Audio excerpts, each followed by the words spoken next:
teaming up with a DEA program to get rid of something they believe a lot of people are just throwing in the trash. The city's recycling center does not accept unwanted e-cigarettes. Officials say they're just too dangerous. In this 6 on Your Side investigation, our John Chapman reports on what the city is doing to keep the devices out of trash cans and landfills.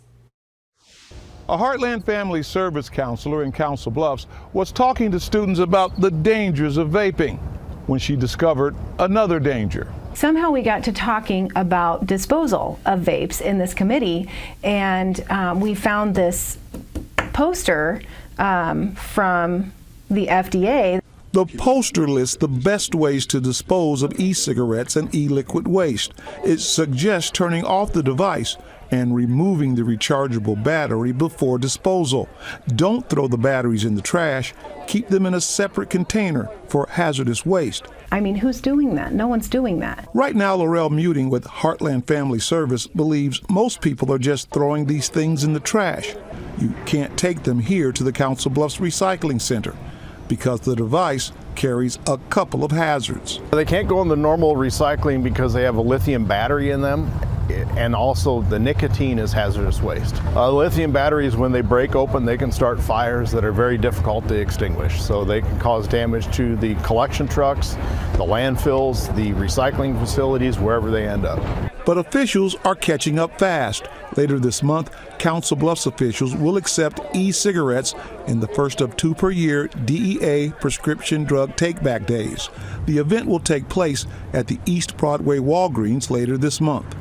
We disassemble them, remove the battery, separate the nicotine from the battery, and can recycle both the battery and then dispose of the nicotine. This is a great program for the community, both for the disposal side of things and also the protection of the environment and the collection workers due to that lithium battery hazard.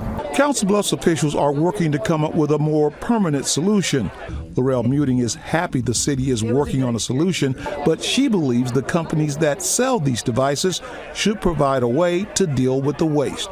These companies have to come up with a way to dispose of these at their dime, not someone else's, right? And so that's the problem. We're spending our time and our limited resources trying to figure out how to dispose of these safely when they're making, lots more money selling this product. On Your Side in Council Bluffs, I'm John Chapman, 6 News.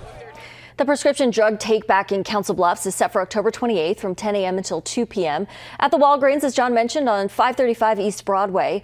Now, as we did mention, additionally, Council Bluffs officials are working on a more permanent solution to dispose of the e-cigs.